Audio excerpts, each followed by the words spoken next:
Assalamualaikum warahmatullahi wabarakatuh. Jumpa lagi bersama Pak D Setia 29.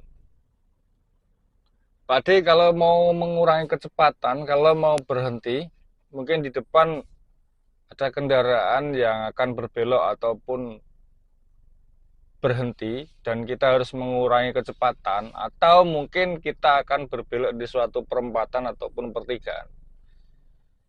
Itu cara yang bagus, cara yang efektifnya bagaimana, Pak D? Apakah kita harus menginjak pedal kopling dulu atau menginjak rem dulu atau bebarengan? Ya. Jadi jawaban itu ada tempat tersendiri. Maksudnya bisa dipakai di situasi dan kondisi masing-masing ya lor ya. Jadi kalau kita menginjak pedal rem dulu, tunggu beberapa saat sampai RPM turun, kecepatan kita turun, baru kita injak pedal koplingnya. Ini dengan satu catatan, kita berada di kecepatan yang tinggi, misalkan 50 km ke atas. Ya, ini kalau kita menginjak pedal rem dulu, baru menginjak pedal kopling.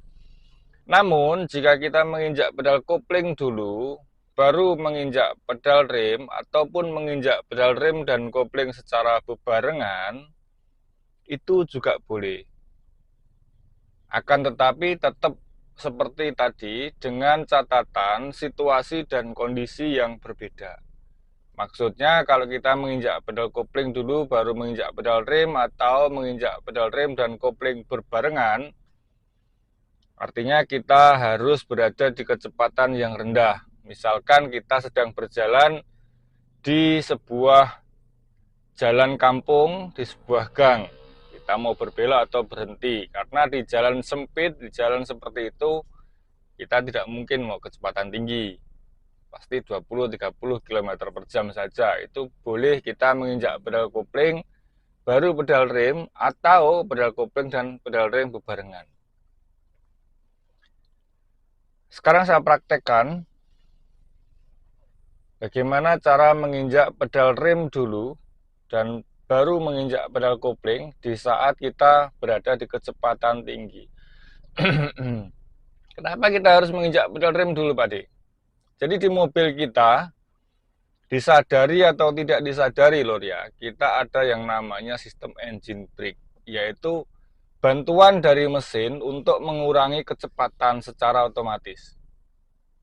Ya. Jadi kalau kita menginjak pedal rem dulu pelan-pelan, itu mesin mobil kita akan membantu kita ya dengan putarannya untuk mengurangi kecepatan kita secara berlahan-lahan. Akan tetapi kalau kita di kecepatan tinggi, kita langsung menginjak pedal kopling, maka engine brake itu tidak akan bekerja. Dan akhirnya mobil kita akan nyelonong. Kita 100% kalau kita menginjak pedal kopling dulu di kecepatan tinggi, 100% kita hanya mengandalkan fungsi dari rem.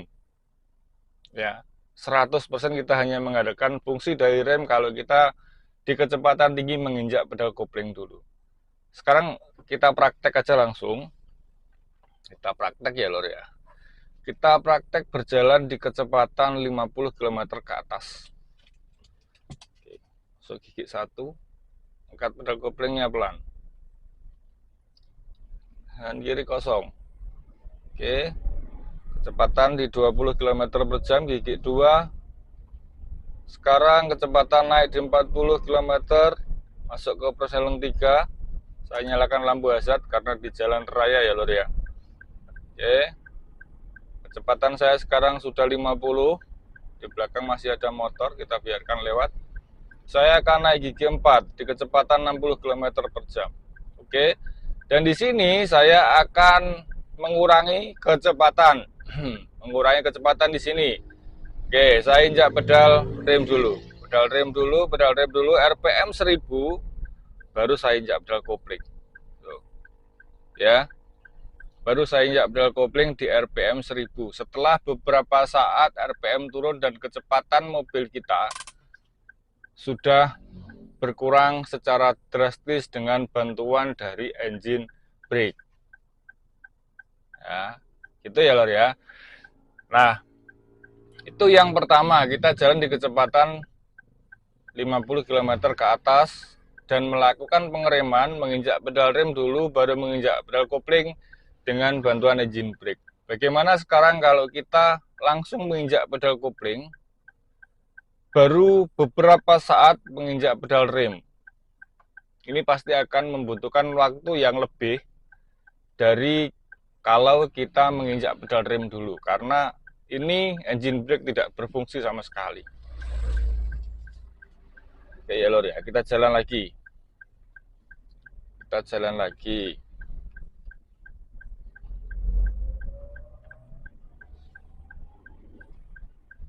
Kecepatan 40,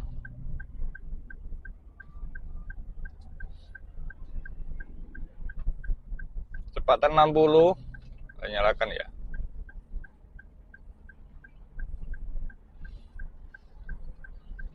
Ini gigi 4, kecepatan 60 km per jam. Saya akan menguranginya di sini, saya injak pedal kopling. Tuh. RPM turun, tapi kecepatan tidak turun, lur. Masih tetap di 60, 50, pelan banget turunnya, lur. Jadi ini berbahaya. Kalau kita mau berhenti di satu tempat gitu ya, kita mau berhenti di satu tempat, bisa-bisa kita kelewat. Kalau kita menginjak pedal kopling dulu. Makanya kenapa kalau sopir-sopir yang sudah senior, sudah mahir, di kecepatan tinggi 50 ke atas itu pasti menginjak pedal rem dulu, karena engine brake yang harus kita manfaatkan. Nah, bagaimana kalau kita berjalan pelan, Pak D? Apa kita menginjak pedal rem dulu atau kopling dulu atau bebarengan? Ya, kita praktek lagi loh ya. Saya akan berjalan pelan saja di sini. Kecepatan 20 ya. 20 km per jam. RPM 2000.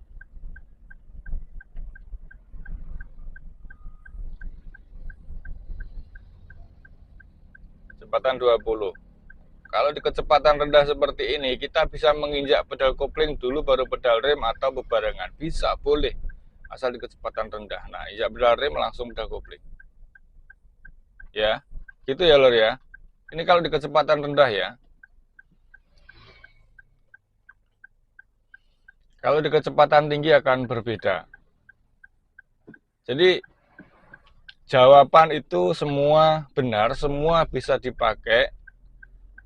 Namun ada situasi tersendiri, situasi dan kondisi tersendiri di mana kita harus menggunakan dua cara itu dengan posisi dan keadaan yang berbeda.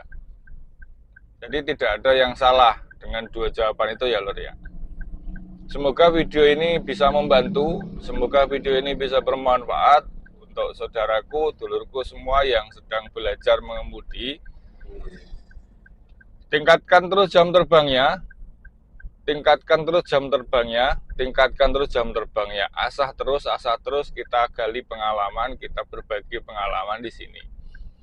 Share di sosial media Anda, kita ajak saudara-saudara kita di luar sana yang mungkin suatu saat pengen beli mobil, suatu saat pengen memiliki mobil, atau di situasi dan kondisi yang mungkin organ kita harus pinjam atau menggunakan mobil saudara kita harus menjadi sopirnya. Kita ajak beliau-beliau belajar bareng di sini. Terima kasih, tetap semangat.